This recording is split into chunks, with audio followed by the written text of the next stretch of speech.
Hello everyone and welcome back to another video with On Point Politics, your number one stop for all things polling and election analysis in the United States that is not beholden to any mainstream media source. And today we're going to be talking about the 2024 presidential election and why this is actually similar to a sort of landslide environment for one particular candidate, that being Donald Trump, than it even being a competitive election. Make sure to hit the like button to subscribe if you want more content just like this. And so the former president in the betting markets, just 3 weeks out from the election, is basically defeating Kamala Harris with pretty decent odds, about 6-4 odds right now, and is winning all of the Rust Belt states in the betting markets and is even up in Nevada. So he's basically got 312 in the betting markets right now. We can even see here and look at RCP. And what we'll notice very quickly is that in the polling, Donald Trump is at 312. Now, what's very fascinating is that if you use the polling map last cycle, you would have had a lot more states be Democrat, and the margins would have been a lot more Democratic than initially expected. And so what's interesting is the polls have underestimated Donald Trump twice in the Electoral College. And right now, he's already ahead in the polls that always underestimate him. And it's seeming to be the case that the pollsters are going to miss again. They are screening out new Trump voters. They're also having very basically wonky party IDs for a lot of their states, which isn't really good either. And we see that Trump, in the same polls that he was underestimated him, he's leading right now. Like, for example, Biden was polling 5 points better in Nevada than Kamala Harris is right now. Same thing for Hillary Clinton. We look over here to Pennsylvania. We see that Joe Biden was polling ahead at about 4 points better in the state right now, and he only won by 1 point.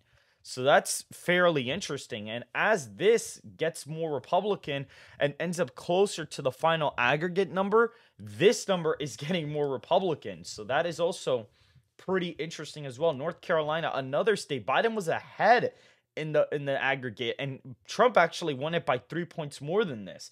If we look at, for example, a state like Georgia, we can see here Biden was polling ahead a little bit more than expected. For whatever reason, the polling in Georgia has been somewhat decent, but this year, the party ID in Georgia has been a little bit more Democrat in a lot of the polling, even though I don't suspect that to be the case. And so more than likely, I believe we are going to see somewhat of a decent miss in the state of Georgia. And looking at Wisconsin, I mean, this was just abysmal. Biden was polling 6 points better 4 years ago as of today. I mean, this is just a horrible result for Kamala Harris. And what's bad is that a lot of the polling, what's pretty interesting is a lot of liberal pollsters just dropped their final polls in some of these battleground states. You know, they're dropping polls in early October because they don't want to have to post bigger Trump leads as he surges later in the cycle. And that's historically what has happened. Like, look, Trump is polling here 8 points better than what he was just 4 years ago, which is also very, very interesting that Michigan is the state where he's polling the best in terms of where he was 4 years ago. But he's polling much better in all of the swing states right now. And not only that, when we look at this article that Gallup wrote on September 24th, this is a very convincing article of economic, party factors and a lot more things that they've been polling on for basically decades now and have been pretty indicative of who's going to win the White House. And this year, the Republican is favored on every single key metric. So we look at party identification, and leading Republicans are now leading this year for the first time. And it ends up being pretty close to what the popular vote is, at least in 2008.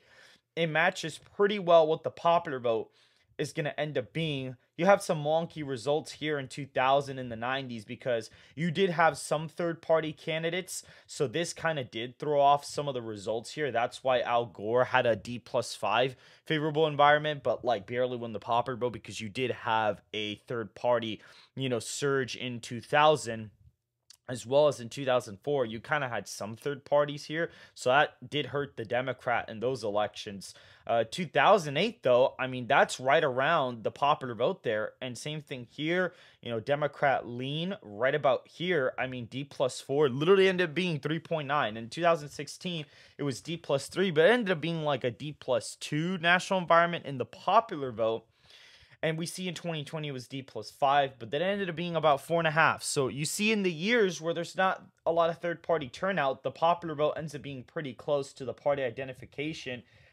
And this year, there is some third party turnout, which would hurt Kamala, by the way. And it's already an R+3 favorable environment for Republicans. So that's a big sign. And the fact that I have Donald Trump up by 3.5 in the popular vote, this is lining up pretty well historically as to what has happened in the past couple years. We see here, for example, Republicans are leading by 5 points as being the favorite to win on issues like the economy and immigration. We see that the Democrats were favored here in 2020 on COVID-19, and the Democrat won. Republicans were favored on economy and election, and they won. 2012, the Democrats were favored in the economy. They won. Democrats were favored on the economy. They won. 2004, Republicans were ahead on Iraq war and economy. Republicans won.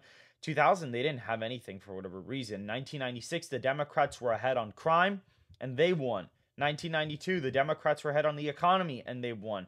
1988, Republicans were ahead on economy, deficit, and drugs, and they won. 1984, we see an unemployment and Cold War. Republicans won. 1980, they were actually tied, and it was about inflation, and Republicans won. And you could probably attribute that for Ronald Reagan being a pretty charismatic candidate. 1976, we saw here the Democrats were ahead 20 points on inflation, and Jimmy Carter won. 1972, the Republicans were up on more ethical decline Vietnam War. Republicans won. 1968, Republicans ahead on Vietnam War. Republicans won. 1964, Democrats were ahead on racism and international issues.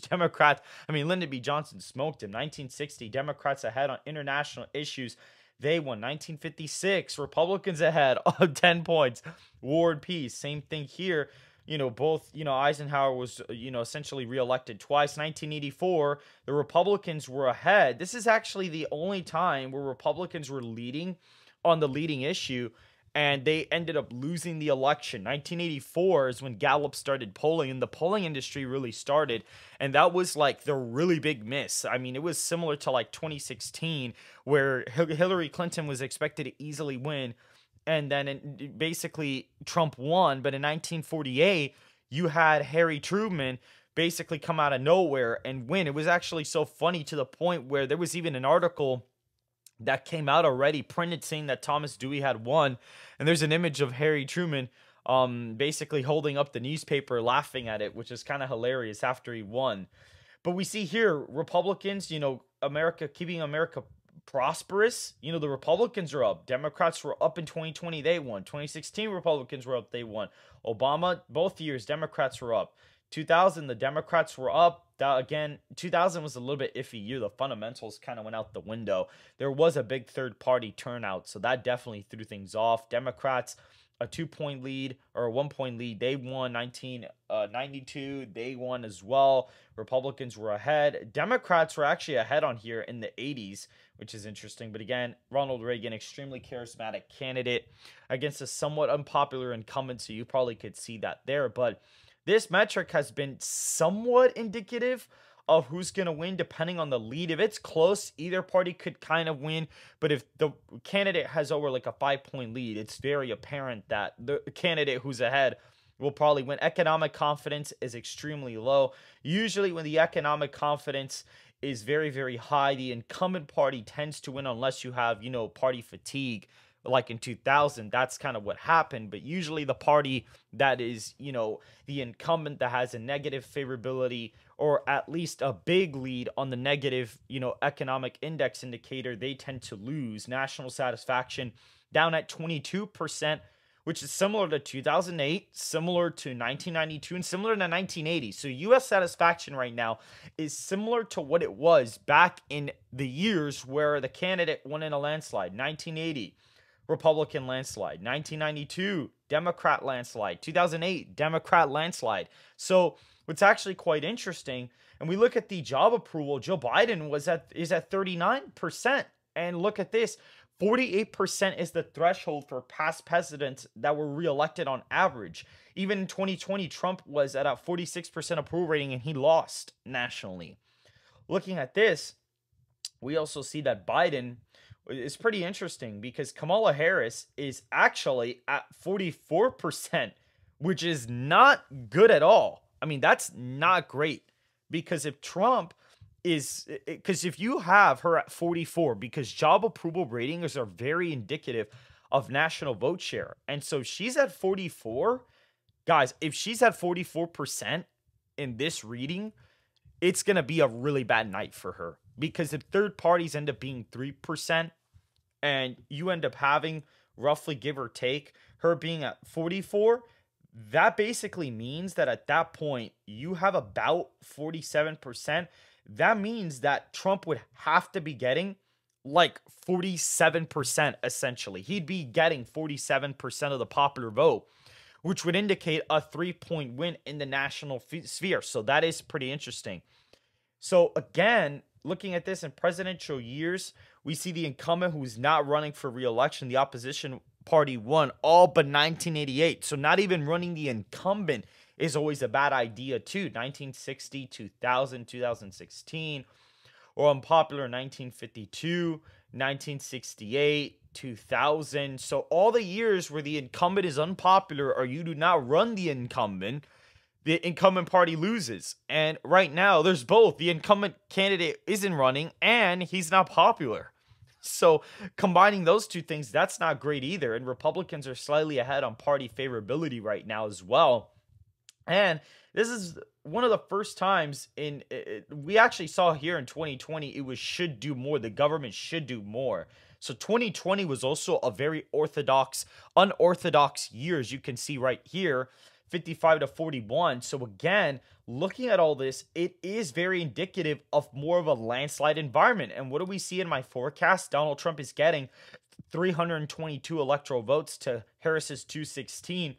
And he's on the edge of winning New Hampshire and Maine. If she continues to decline in the national polling data, she will end up falling short in the electoral college. He's got about 83% odds to win the presidency right now. So things are not looking great for Kamala Harris. He's winning all the swing states very easily. He's close to winning Florida and Texas by pretty easy margins. And New Mexico and Virginia are starting to narrow up. Maine and New Hampshire, I mean, those are pretty close. Nebraska second, still lean Democrat. That's a far trending left district. But we see all the swing states are over 5-point wins for Trump. I mean, at least in my forecast, he's winning all of them by over 5. Minnesota's actually tilt Republican too. So that is pretty fascinating as well. And so we see here, guys, Donald Trump is just absolutely just killing it in the electoral college right now. And he's been consistently ahead.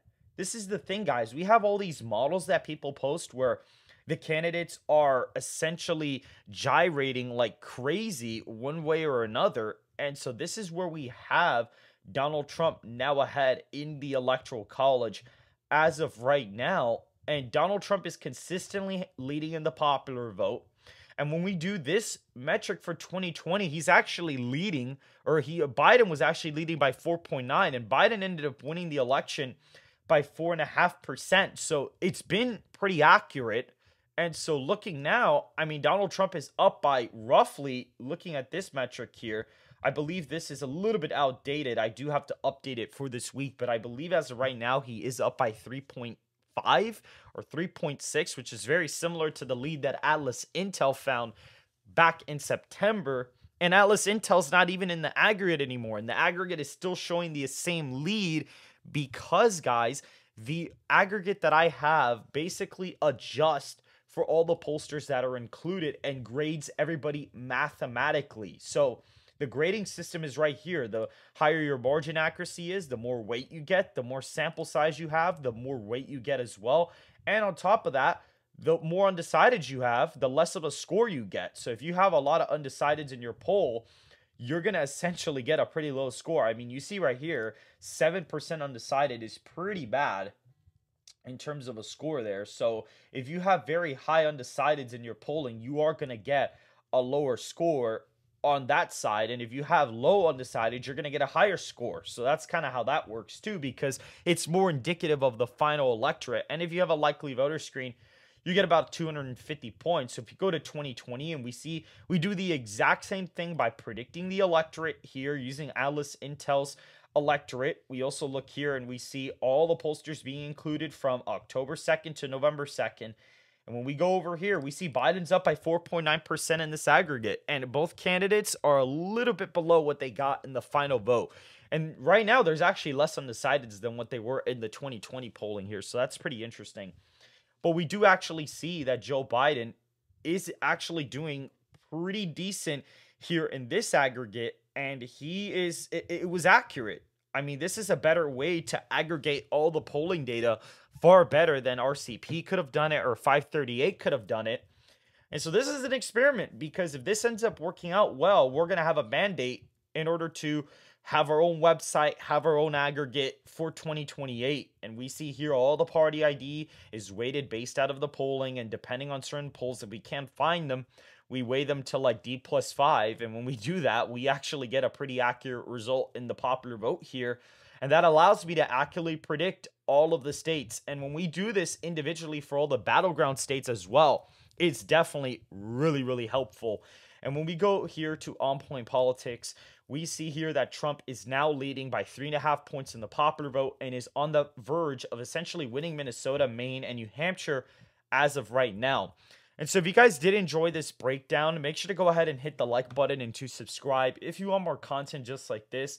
And I will see you guys very, very soon. Guys, make sure to go ahead and check out betonline.com, where you can bet on the presidency, the popular vote winner, as well as where the states are going to go on election day, the over or under on certain margins, as well as the House of Representatives and the U.S. Senate election. So make sure to go check them out in the description down below.